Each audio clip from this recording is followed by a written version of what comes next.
É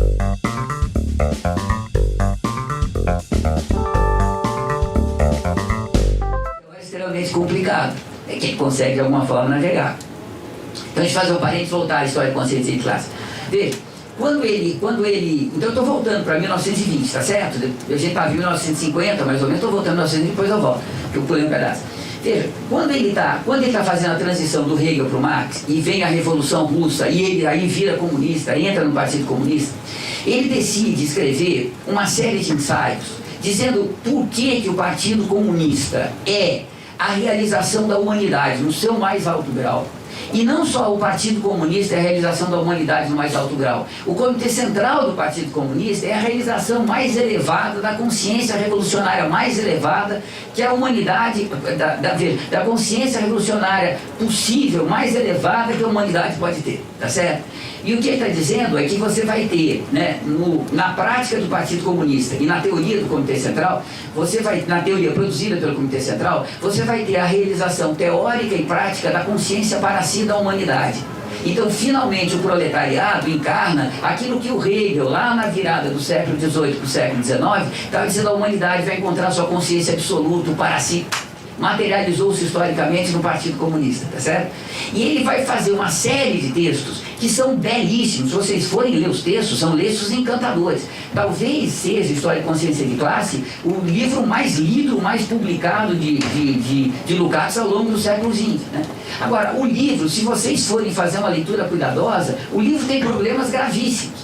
Primeiro, porque de fato, ele atribui, que ele chama de consciência imputada, ele atribui, tá certo, ao Comitê Central e ao Partido Comunista uma consciência que só pode vir do Espírito Santo, porque vem de onde?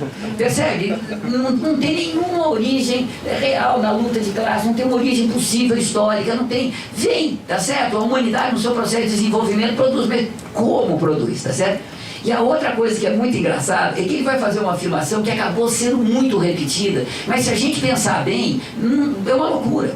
A tese dele, no comecinho do ensaio mais famoso, que é o marxismo ortodoxo, ele começa dizendo: mesmo que a teoria do Marx levasse a conclusões que a história demonstrasse serem todas elas falsas, o método permaneceria correto. Pessoal, conta pra mim, um método que só dá resultado errado, como é que pode ser o método correto? Percebe? Não tem, a não ser que a gente diga: o método é o critério de verdade e não a investigação real que você está fazendo. Mas se o método é o critério de verdade, o materialismo morreu. Percebe? É o idealismo mais puro, quase do Kant, né? A subjetividade funda a objetividade. Então, como é que é possível uma coisa dessa? Percebe? Isso é uma deslocada loucura, né? Se o método não dá... E é muito engraçado porque na ontologia, toda discussão de método que o Lukács faz é uma discussão longuíssima, né? Sobre a questão do método, ele faz observações, uma quantidade enorme, tá certo? Tudo que ele está dizendo é justamente o contrário, né? O conhecimento se legitima pela sua proximidade à realidade, né? A investigação, ela é verdadeira ou falsa de acordo com o resultado que você alcança, se está de acordo com a realidade ou não. E essa ideia de que o método funda a verdade está abandonada na ontologia. Todavia, em 67, quando Robert Blackburn, aquele marxista inglês, avisa o Lukács, porque veja, quando o Lukács publica História e Consciência de Classe, ele está absolutamente convencido que aquilo, tá certo? Bom, pessoal, é uma gritaria geral, é uma crítica geral contra a História e Consciência de Classe, mas generalizada, tá certo? É uma coisa assim, de Zinoviev, que era presidente da Terceira Internacional, ao interior do Partido Comunista Húngaro, aos comunistas da França, a crítica é generalizada. E ele, tá certo, percebe que tem problemas, embora ele não concorde com todas as críticas.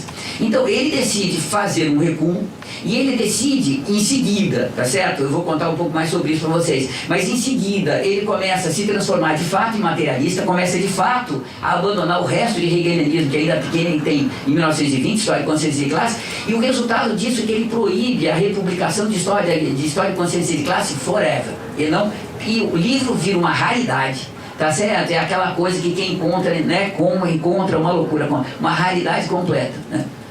Só fofoca, dessa última vez que eu estive na Alemanha, agora eu comprei, pessoal, uma História e Consciência de Classe de 23, edição original, toda riscadinha, destruidinha, que os caras achavam que era um xerox. Me venderam por 11 euros, eu comprei como se fosse um xerox, e não era, tá certo? Tá lá em casa, vai encadernar, bonitinha, né? Essa sorte que você tem na vida. Mas também não vale muito, né? Porque você tem edições muito melhores depois, muito corrigidas, tá certo? Mas enfim, tá lá. Mas veja, então o Lukács publica História e Consciência de Classe e tem esse levante inteiro contra ele. Ele começa a perceber as burradas que tem e ele publica, proíbe a publicação forever. Aí o Robert Bertolone, acho que foi em 65, 66, manda uma carta para ele. Caro Lukács, nós vamos publicar uma edição pirata, você autorizando, se você não autorizar. Se você autorizar, a gente faz uma edição. Se você quiser escrever qualquer coisa, a gente publica junto. E ele publica o que vai ser conhecido como Pós-Fácil, de 1967, a História e Consciência de Classe. E no Pós-Fácil ele diz, olha, o História e Consciência de Classe tem muitos problemas, ela alinha vários, tá certo? Vários desses eu alinhei com vocês agora, o hegelianismo, o idealismo, a identidade sujeito-objeto no Partido Comunista, vários. Mas ele diz uma frase que ele diz, todavia, aquilo que eu digo sobre o método no marxismo ortodoxo permanece válido. Mas na ontologia ele está dizendo justamente o contrário, tá certo? Tem alguma coisa errada ali, tá certo? Mas em 67 ele reafirma a tese que, né, se todos os resultados da investigação por Marx fossem errados, ainda assim o método seria verdadeiro. Mas na ontologia ele está dizendo exatamente o contrário. Eu tenho pelo menos 2 ou 3 artigos que, se não demonstra cabalmente, pelo menos indica fortemente que isso que eu estou dizendo para vocês é verdade, tá certo? Veja, então saindo agora de 20, voltando para 1950, tranquilo? Então veja, quando ele está escrevendo, né, o Jovem Hegel e a Destruição da Razão, ele está consolidando na trajetória intelectual dele uma virada que começa em 1928, 1930, que é uma virada interessantíssima. Olha que coisa incrível. Quando ele chega em Moscou, o Partido Comunista Soviético não tem como não recebê-lo. Não dá para dizer que você não veio para Moscou. Mas por outro lado, eles sabem que esse cara vai azucrinar. Ele não é um camarada confiável, porque ele fala coisa inadmissível. Então aonde colocar o Lukács? Para o Lukács atrapalhar o mínimo possível, tá certo?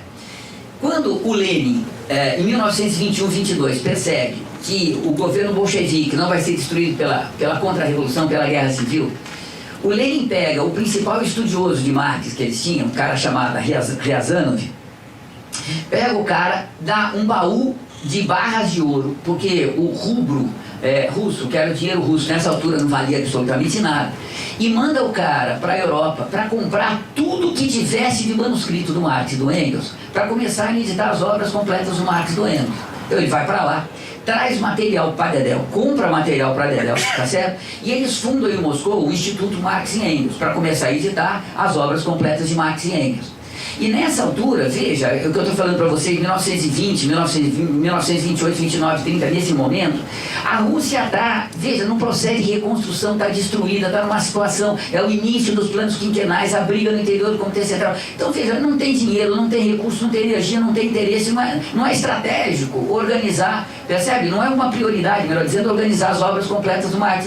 Então, o Ryazanov está num predinho perreca, com um bolo de manuscritos, 3 ou 4 caras para ajudar ele, e fazendo um maior esforço para juntar e sistematizar aquele material que tem. E manda o Lukács para lá. Ele fica furioso.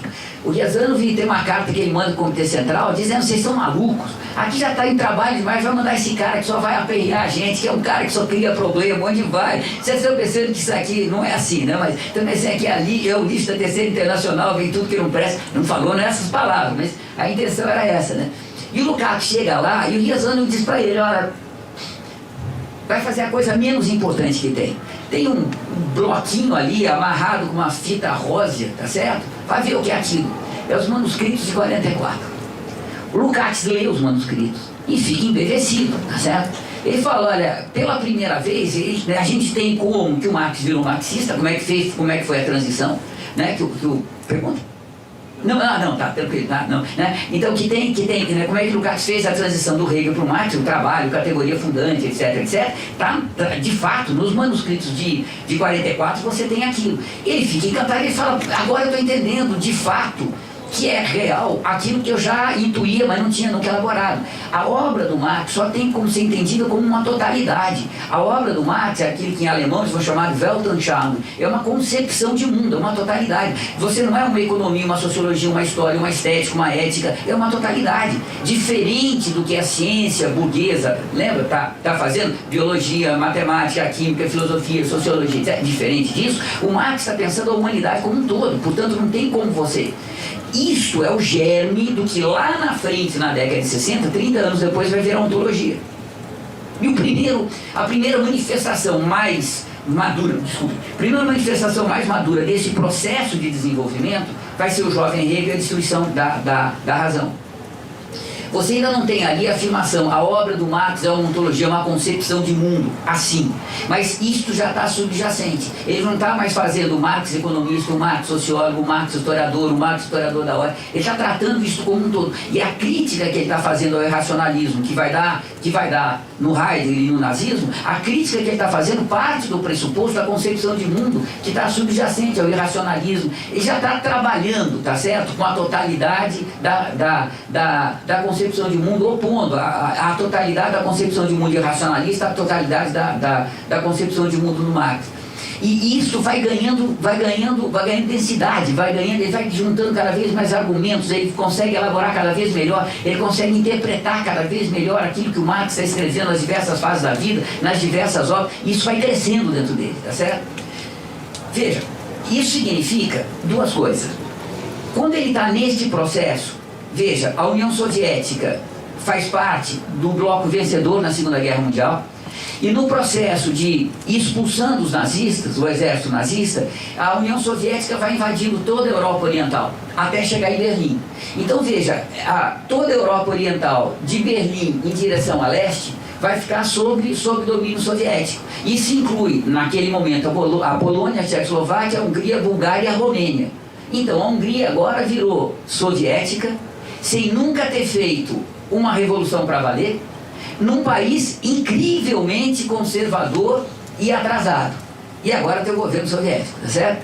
E o Lukács, então, quando termina a Segunda Guerra Mundial, o Partido Comunista, né, o Movimento Comunista Internacional, lembra, a Terceira Internacional terminou, você tem um Cominform agora e tal, né, mas eles mandam, né, o Lukács finalmente tira esse cara daqui e manda para a Hungria. Vamos se livrar desse pentelho, tá certo? Vai embora, né?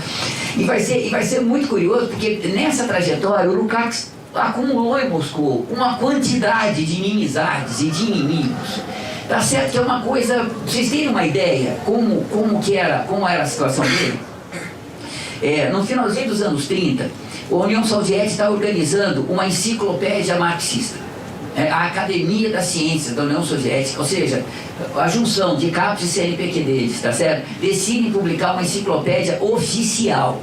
E aí encarrega o Lukács de escrever o verbete sobre o romance. Olha o que ele vai escrever. Aliás, esse texto foi publicado no Brasil várias vezes. O texto é lindo, é pequenininho, um verbete, tá certo? É uma enciclopédia, o texto é lindo. Ele vai dizer: o romance é uma epopeia burguesa. O romance é criado pela burguesia, né? Vocês sabem, surge com Cervantes, tá certo? É criado pela burguesia para contar a epopeia burguesa. Então é sempre centrada no indivíduo, tá certo? É sempre né, a aventura, a tragédia, tá certo? A vitória ou a derrota de um indivíduo, né? E esse indivíduo é sempre um indivíduo burguês, sempre numa sociedade burguesa. Os valores, a concepção, o heroísmo, a grandeza, a miséria, né? A covardia, tá certo? A ignomínia, que são sempre burguesas, tá certo? O texto é lindo. E ele vai dizer, toda vez que você tem a passagem de um modo de produção a outro, surge uma nova forma de arte. Então ele vai falar quando saiu do escravismo para o feudalismo, e quando você entra na sociedade burguesa, surge o romance. Ponto. Na União Soviética, qual é a nova forma de arte que surgiu com o alegado modo de produção socialista? Nenhuma. Tá certo? Continua sendo romântico, certo? E, veja, Ele não pode se defender. É feita uma reunião na academia, né, na Academia de Ciências da União Soviética para discutir o texto dele. O texto é atacado de todos os lados, porque ele está dizendo que na União Soviética não tem socialismo, tá certo? E não era isso que ele está dizendo, porque ele achava que tinha socialismo do ponto de vista econômico, mas não do ponto de vista das relações políticas, ideológicas. Então era um socialismo com deformação, tá certo? Mas isso, então se você é contra o socialismo na União Soviética, você é pró-capitalista. Se você é pró-capitalista, você é um agente do imperialismo. E vai daí para fora, tá certo? Quem vai defender ele vai ser o grande amigo que ele faz em Moscou, que é o Lifshitz, tá certo? E o cara que vai fazer a defesa. Não, pessoal, não é isso. O que ele está dizendo só está refletindo a história, etc, né? Mas veja o cerco que ele tem. Então ele passa a ser um cara que tem inimigo em todos os lugares. Todo mundo que é favorável ao regime soviético é contrário a ele. E todo mundo que era contrário ao regime soviético ou está morto, ou está perseguido, ou está na situação dele, tá certo? Então, né? E quando ele volta para a Hungria, a situação só piora. Porque ele volta para a Hungria como o maior intelectual húngaro vivo. Então ele é, de certo modo, né, o orgulho da Hungria, tá certo? Não tem como não apresentar ele como um dos maiores filósofos do século XX, um dos grandes estetas, etc. Ao mesmo tempo, ele é, né, para os stalinistas, ele é um quinta coluna, um infiltrado. E para os opositores ao regime soviético na Hungria, ele é visto como uma certa simpatia. Afinal de contas, ele é um stalinista, mas não é tão stalinista quanto, ele também tem méritos. Então veja, você tem na Hungria um regime político maluco, e você tem um regime socialista soviético que tem que fazer um acordo com os industriais, os banqueiros, os latifundiários, ou seja, o que tem de mais reacionário na Hungria para conseguir manter o país, porque não teve uma revolução que destruiu as relações de produção ali estabelecidas. Eles têm que fazer um acordo. Então veja, o regime soviético é um regime que vai fazer um acordo muito íntimo e, portanto, vai garantir a existência da burguesia, dos latifundiários, dos banqueiros sob o regime soviético, tá certo? E nesse cenário, o Lukács não tem nenhum aliado fiel. Os comunistas o veem como traidor, e a burguesia, às vezes, o vê como simpatia, mas é um stalinista demais para ser confiável. Ele só tem inimigo por todos os lados, tá certo? E para piorar ainda mais, vocês sabem o que aconteceu em 56. Em 1956, a União Soviética está implementando no bloco soviético, a partir já do final da Segunda Guerra Mundial, mas está implementando no bloco soviético uma teoria econômica que diz o seguinte: a existência do socialismo depende da sobrevivência da União Soviética. Então, a função de todos os países do bloco soviético é produzir riqueza para sustentar a União Soviética. Então, o que a União Soviética faz? É a opção de uma fábrica, vai na Hungria, pega a fábrica e leva para a União Soviética. Precisamos de tal riqueza, vai lá e expropria. E o resultado disso é que os países vão sendo explorados, tá certo? Brincando um pouco, tá certo? Mudando o que deve ser mudado, porque tem algumas diferenças, mas muito parecido com que as multinacionais faziam com a gente aqui. Chegava, pegava a riqueza, fazem, né? Chegam, pegam a riqueza e vão embora. E o resultado disso é que você tem uma crise econômica na Hungria de enormes proporções. E eclode uma rebelião na Hungria. E ao eclodir essa rebelião, eu conto um pouquinho melhor sobre essa eclosão, mas ao eclodir essa rebelião, o Lukács adere à rebelião e vira de novo comissário para a cultura. Como é que vai eclodir a rebelião? Os mensários começam a entrar na história aí, tá certo? É o primeiro momento que os mensários têm um papel político importante. Começa uma discussão no interior lá da Hungria de como que deve ser a relação entre os países socialistas. Eles se chamavam de socialistas, tá certo? Entre os países socialistas. Se tem que ser uma relação de cooperação, portanto, a União Soviética tem que colaborar com a reconstrução lá da Hungria, ou se ao contrário, a Hungria tem que sustentar a União Soviética. E como é que é essa relação? Né? Porque no discurso eram relações entre nações irmãs, mas na prática estava longe disso.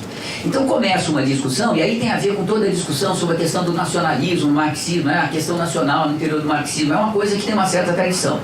E essa discussão vai avançando, e eles resolvem publicar e essa discussão vai crescendo, começa a ganhar um corpo público, partes dessa discussão começa a ser feito publicamente em teatros em Budapeste, lota de gente, eles colocam o microfone para fora, alto-falante para fora, para o pessoal escutar, tá certo? E eles publicam uma revista em que eles vão defendendo as críticas à União Soviética. Isso vai crescendo, vai crescendo, vai crescendo dentro do próprio Partido Comunista. Vai crescendo uma fração, uma parte do partido que vai defender que tem que reformular profundamente a relação com a União Soviética. E quando tem essa rebelião popular, essa parte do partido que apregou a necessidade de transformar a relação com a União Soviética toma o poder, ela é que toma o poder. E começa então a tentar fazer uma negociação em novos termos com a União Soviética. A União Soviética não sabe o que fazer no primeiro momento. Ela começa um processo de negociação, percebe que no fundo não há espaço de negociação possível, porque a questão era se a Hungria vai mandar a capital para a União Soviética ou a União Soviética vai mandar a capital para a Hungria, e aí não tem meio termo possível, tá certo? Então chega um momento que a União Soviética percebe que tem que acabar com aquela rebelião, e isso vai fazendo com que no interior do governo revolucionário comece também a ter uma cisão, porque fica claro que não vai ter negociação com a União Soviética, e no contexto da Guerra Fria, 56, no contexto da Guerra Fria, veja, a única forma de você sobreviver era se aliar à NATO, à OTAN, ao bloco militar liderado pelos Estados Unidos, Inglaterra e Israel, passar pelo bloco ocidental. E quando isso é colocado em votação, colocado em questão, colocado na mesa, o Lukács abandona o governo. Diz, olha, eu não tenho nada a ver com isso, a gente tem que ficar no bloco soviético, é aqui que está o socialismo, o futuro da humanidade está aqui, a gente tem que pressionar para mudança, etc, etc, mas não romper jamais, tá certo? O governo decide abandonar o bloco soviético, o Lukács abandona o governo e a União Soviética no dia seguinte invade a Hungria, tá certo? E é um massacre, tá certo? É um massacre, mata gente, tanque, é uma coisa muito violenta. Se vocês forem para Budapeste hoje, tem um monumento muito bonito na praça em frente ao parlamento húngaro, em que você tem um monumento lá com as fotografias dos tanques soviéticos, os caras que foram mortos e tal. É um monumento bem bonito. E, enfim. E aí o resultado, diga. Eles decidem sair do bloco soviético, mas aderir ao bloco da OTAN ou tentar uma... Não, eles decidem aderir à OTAN. Eles votam o pedido de entrada na OTAN. E nesse momento, tá certo? Bom, a União Soviética. Aí é muito engraçado, porque lembra que vocês lembram que além dos países que se tornaram socialistas pela expansão do Exército Vermelho, na Iugoslávia e na Albânia, a resistência aos nazistas gerou uma guerrilha que tomou o poder. O Tito na Iugoslávia e o Enver Hoxha na Albânia. Então, o Tito na Iugoslávia tinha algumas divergências sérias com a União Soviética, porque além de tudo, né, ou principalmente, ele queria apoio da União Soviética para construir o socialismo na Iugoslávia. Ele não queria mandar dinheiro da União Soviética, a capital não queria mandar dinheiro da Iugoslávia para a União Soviética para reconstruir a União Soviética. Então você tem também uma divergência profunda ali, em troca do apoio político à Iugoslávia, para não deixar os países da OTAN invadirem a Iugoslávia, como invadiram a Grécia, tá certo? A União Soviética cobra, tá bom, me paga alguma coisa em troca disso. Então você tem uma relação muito tensa. E o governo revolucionário húngaro decide pedir asilo na embaixada da Iugoslávia. A embaixada da Iugoslávia troca eles por um navio de petróleo, tá certo? E eles são entregues então ao governo soviético e eles são levados prisioneiros para a Romênia. São hiper bem tratados. Ficam presos num castelo, tá certo? Com as suas esposas, o Lukács está junto com a Gertrude. Nenhum deles é torturado, tá certo? Só o presidente da república, que é o Nagy, que é fuzilado, leva um tiro na nuca, tá certo? Mas são hiper bem tratados. Mas a ameaça é concreta, o que nós vamos fazer com esses caras? O mais provável, no contexto, é que fuzilassem a todos, tá certo? Eles passam 6 meses presos e um belo dia eles pegam Lukács e Gertrude, colocam a venda, colocam eles dentro de um avião, eles falam, bom, estamos indo para Moscou para se fuzilar, tá certo? Vamos para Lubyanka para morrer. E o avião desce, tá certo? Tiram a venda deles, eles estão no aeroporto de Budapeste, tá certo? E como traidores do país, traidores do Partido Comunista, tá certo? Agentes do imperialismo, e em Budapeste fazer o quê? Tá certo? Então eles chegam lá e pela primeira vez eles dão para o Lukács um cargo, que é um cargo para fazer o Lukács trabalhar, tá certo? Receber o seu salário, mas não tem nenhuma importância política. Transformam ele em catedrático da Universidade de Budapeste para cátedra de estética. Tá certo? É a primeira vez que o Lukács vai dar aula na universidade, imagine, tá certo? E é nesse momento, né? Então, o Messaros contava pra gente coisas assustadoras. Por exemplo, teve um momento que o Lukács era obrigado a dar aula, não sei, 2 ou 3 vezes por semana, 4 horas de aula para dar aula para receber o salário. Mas todos os alunos que se matriculavam no curso dele recebiam uma marquinha vermelha na ficha do serviço secreto. Então, era uma doideira, porque, né, os caras, ele dava aula para ninguém, literalmente para ninguém. Falava 3, 4 horas para a sala vazia, tá certo? Aí o que o Lukács, a Agnes Heller, aqueles alunos mais próximos a ele, eles abriam a janela, ficavam do outro lado tomando nota, e depois, no final do dia, o apartamento do Lukács para discutir a aula que o Lukács tinha dado, tá certo? Imagina a loucura que era, tá certo? Pra vocês terem uma ideia, pessoal, como que era a Hungria naquele momento? Deixa eu contar para vocês um caso que o Messáros contou para a gente. Eu vou tentar ser o mais fiel possível, embora eu esteja recorrendo à minha memória. Quando o Messáros, na década de 50, é um jovem intelectual brilhante, promissor, tá certo? Já está estudando com o Lukács. Ele ganha uma bolsa para estudar francês em Paris. Ele vai para lá e encontra uma jovem comunista italiana, chamada Donatella, ficam completamente apaixonados, voltam para os seus países dizendo: nós vamos casar. Então a família da Donatella, que vivia numa aldeiazinha na Itália, não sei qual, mas que tinha relação com, era a base de um deputado do Partido Comunista Italiano, procura o deputado e fala: Donatella quer ir para Budapeste para acabar com o Messáros. E o deputado diz: você está doida, não deixe sua filha ir nunca, tá certo, aquilo é uma tragédia, não deixa ir para lá, aquilo é uma loucura, aquilo é uma ditadura, não deixa ir para lá de jeito nenhum. E a Donatella diz: não, eu quero ir, tá certo? Aquela coisa de... E o Messáros, tá certo, precisa da autorização do governo húngaro para deixar a Donatella, uma potencial espiã do imperialismo ocidental, né, deixar a Donatella entrar na Hungria para casar com ele. E ele não consegue autorização de jeito nenhum, e ele pede ajuda para o Lukács. E aí ele vai conversar com o Lukács diz: Istvan, é o primeiro nome do Messáros, Istvan, você me coloca em cada situação, né? E ele escreve um bilhete para o primeiro-ministro, que era conhecido lá do Lukács, veja, a sociedade húngara desse tamanho, tá, dizendo: faça pelo Istvan o que você faria por mim, Lukács, tá certo? E o Lukács vai com o cartão, o Messáros vai com o cartão, procura o primeiro-ministro, né? O primeiro-ministro: pois não, Messáros, o que eu posso fazer? Ele conta o caso e fala: você está louco, é impossível, como que é possível uma coisa dessa? Você quer casar com uma espiã imperialista, essa menina já foi investigada, e está ligada ao Partido Comunista Italiano, pior ainda, então é o caos, tá certo? Veja, para os dois se casarem, e os caras tiveram que fazer o que eles contaram é uma loucura. E quando a Donatella consegue ir para lá, para conseguir o casamento ainda é mais problema, tá certo? Imagina o casamento de um intelectual brilhante com uma filha de uma família camponesa italiana, vira uma questão de Estado. Imagina o que era a vida naquele momento, tá certo?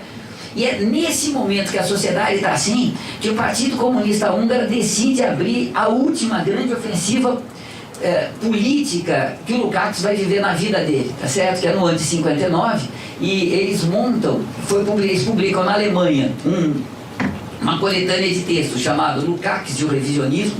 Esse é um texto, não tem organizador, é uma coletânea sem organizador, tá certo? Que é publicado por uma editora que não é do Partido Comunista, mas é mantida pelo Partido Comunista Alemão, Aufbau Verlag, chama Editora da Reconstrução. Aufbau é reconstrução. E a partir daí, o ataque é brutal. Assim, ideologicamente ele é um burguês, porque ele é idealista e é religioso, porque tem uma adoração religiosa a Hegel. Politicamente, ele é um traidor, porque ele apoiou a Revolução na Hungria, tá certo? Ele estava dentro do stalinismo só para fazer cisão no interior do stalinismo, então, de fato, ele é um traidor. E, pessoalmente, é um cara completamente sem caráter, porque ele diz uma coisa e faz outra, ele não tem barará, e aí cita as duas autocríticas que ele fez no passado, sabe essa história?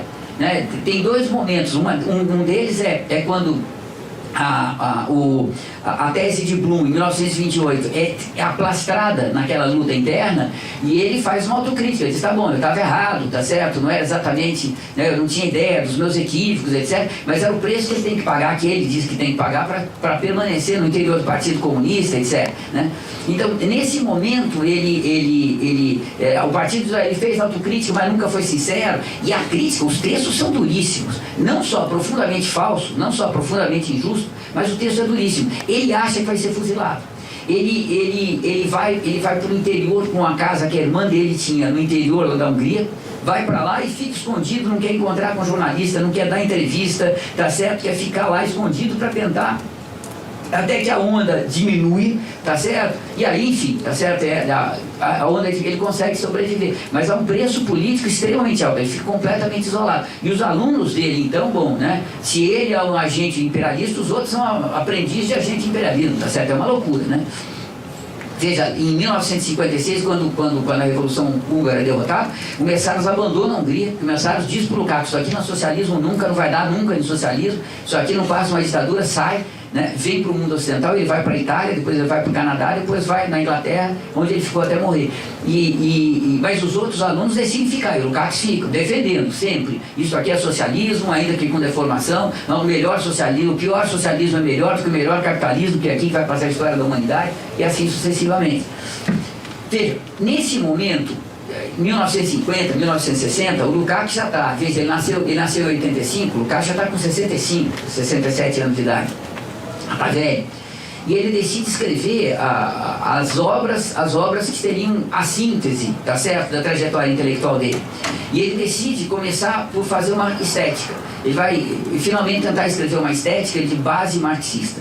Lembra, o Hegel tinha uma estética, o Kant tinha uma estética, o Aristóteles tinha uma estética, o Spinoza, de algum modo, tem uma estética. Ele vai tentar desenvolver uma estética com base em qual é a função social da obra de arte e como é que a obra de arte se desenvolve ao longo da história para cumprir essa função social, cumprir essa função na reprodução da sociedade humana, da humanidade.